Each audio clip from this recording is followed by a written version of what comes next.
Ever find yourself buying something just because your friends did?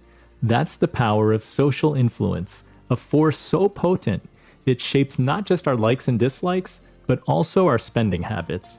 It's not always negative. Sometimes, the push from our peers can lead us to make smarter financial choices. But beware, the same force can drive us into a spending spiral, especially when we're trying to fit in or fill a void left by strained family relationships. So what's the solution? Awareness. Recognize the influence your social circle has on your wallet. Use it to your advantage by surrounding yourself with people who inspire you to make better choices. And remember, the strongest financial foundation you can have is a supportive network of family and friends. Their influence doesn't just affect your bank account, it impacts your overall well-being.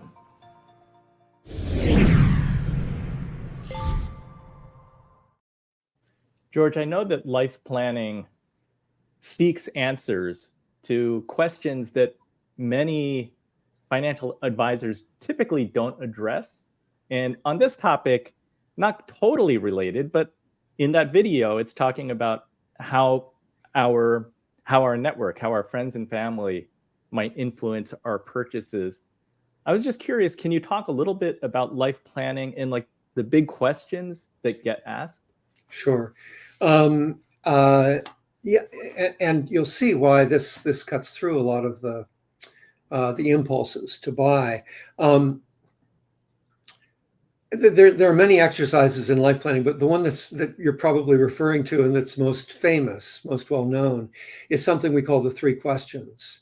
And it's a way that we begin usually it's the second meeting in the life planning program. And that's 2 out of 5 meetings typically.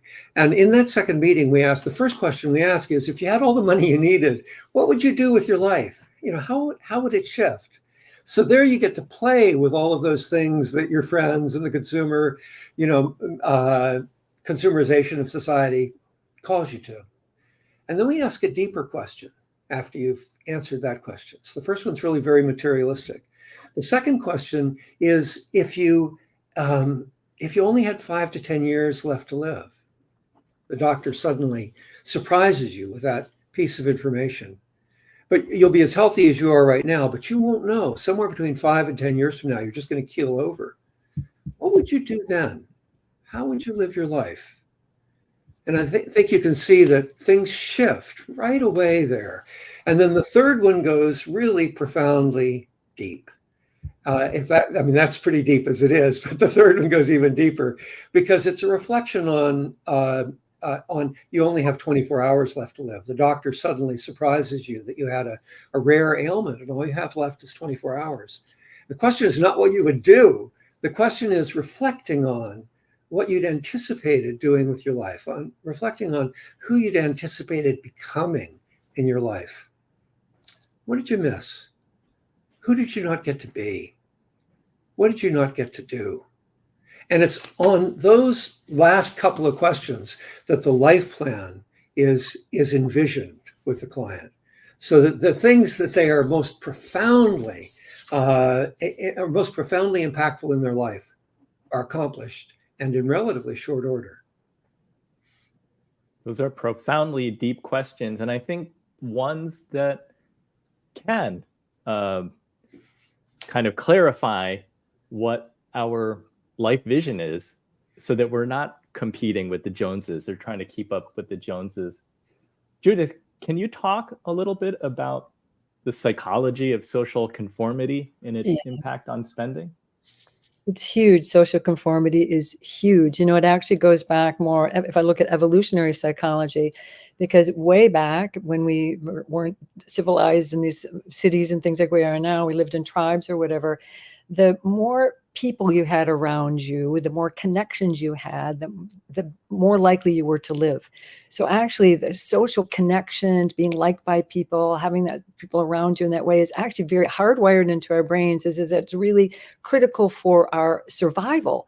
And so people and pleasing people and being like them, also being part of the tribe, doing what the tribe does, because getting kicked out of the tribe also meant that you probably would die. It really affects survival. This may sound kind of funny to look at it that way, but it really is hardwired into us that people and fitting in and doing what others do is really important. And then related to that, you go back historically, the more resources you had, the more food, the more furs, the more resources you had, the more likely you were to survive. So all this is hardwired into us. So we get kind of confused because we think that stuff and fitting in and being like other people is actually part of our aliveness. That's why it's so upsetting to us when we lose money or lose friends or get kicked out or ostracized. It's very strong. It really hits some very big pain centers in our brains that causes just tremendous pain when we don't have that. So we really are under the influence of other people.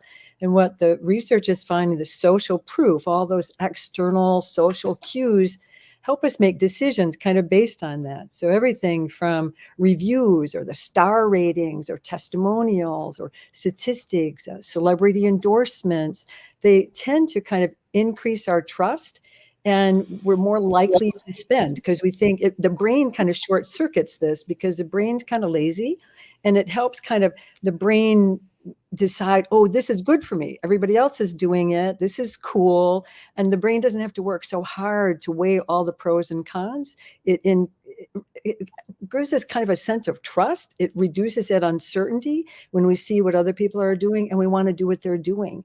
So it's a bigger deal. And I think sometimes it's helpful to understand these ways that we're wired so that we don't have to be totally at the influence of them.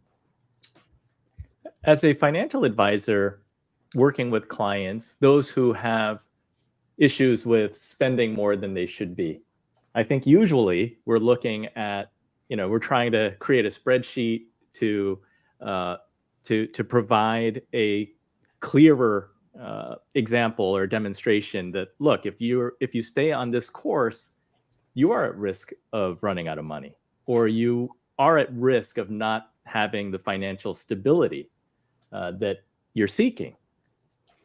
The questions that George is posing, I think they are these deeper questions that hopefully will shake someone to their core to actually change their actions and do things differently. Judith, in coaching, do you examine like these deep questions with people that you work with? Yes, and I loved hearing them from George because I think they are really critical, because what we look at, I'm going to go back to what I call these deeper yearnings. It's what my research showed. It's really critical that we orient toward those yearnings that we all have to love and be loved, to matter, to make a difference, to be seen, to be heard, to be known, to be understood, to be affirmed, to be valued. Those are so critical. And they're so important to every single one of us. And we kind of lose track that those are the things that really matter. So we work with people when I'm coaching someone to really identify, what do you really yearn for? Or if you're buying something, what do you hope that would do for you? Because usually you hope it would do something that's not really going to be able to do. And then develop a vision of your life. What would your life be like if you were able to meet those yearnings in your life? To really envision that. What would it feel like? What would it look like? What would the experience be? And then to use that vision to guide your life, so that you're in that one decision I talked about earlier is related to that as well. Because if we don't have that guiding star, if we don't have a bigger reason, we're just going to do stuff that's not so great for us in the moment. But if we have something that really matters to us, so we can align to that and really learn how to live that, it makes a big difference. The yearnings we use because in emotional intelligence, because it helps you in the moment. What do I yearn for right now? I have yearnings right now in this conversation, a yearning to express myself, to be understood, to share something that matters, to make a difference, and to be aware that brings me more present right now. And I'm more likely to meet those yearnings even in my conversation right now with you. George, I imagine that a client or a couple who are sitting before a life planner who poses those questions, it would be eye-opening to have a new conversation or to have new ideas that come to mind that the person didn't have previously. What's the next step? How do you put a plan in place, and how do you stay on track?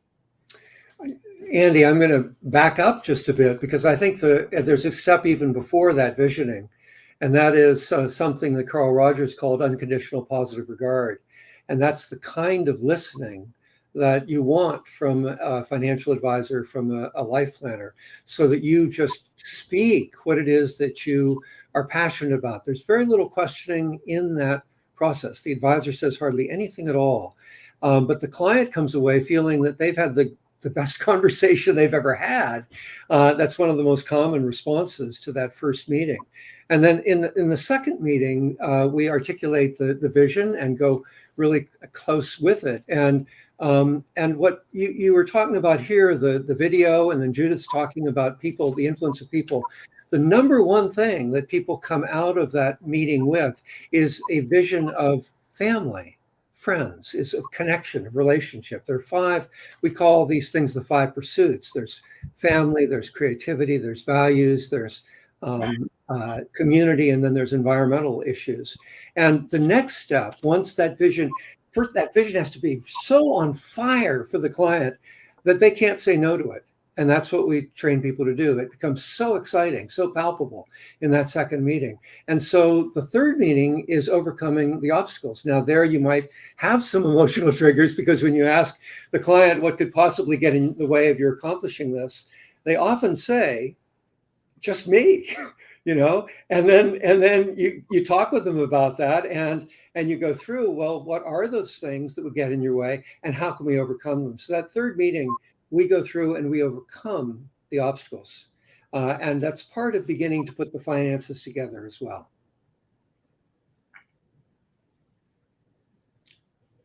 You're on mute, Andy. Oh, Judith, did you have anything to add?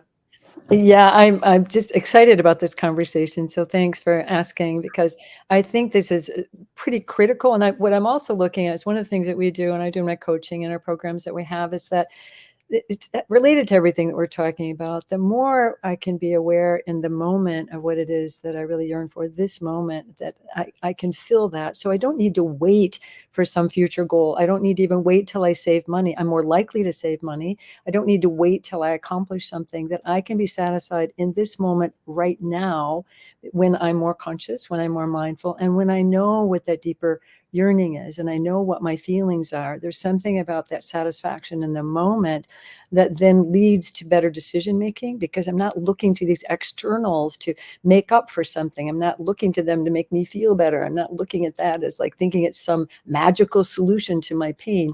I'm guided by what's really nourishing to me in the moment, and I'm much more aware then, as we work with this, of what it is that I really care about. Like what does my heart really yearn for? What is it that really nourishes me? And to your point earlier, not only does it help you know yourself, it really helps you build yourself, because you're building a sense that you're a worthy person, that you're valuable, that you're worthy of being treated well, that you're deserving. And that really starts to change your beliefs about yourself and your beliefs about the world. So not only does it help you handle your money better, you handle your life better, and you become a better person because of it. And you oftentimes become more of service too. You have a more generosity, more altruism that develops out of this journey, of this path, of this personal transformation as well. I love that. Let's move to segment 4.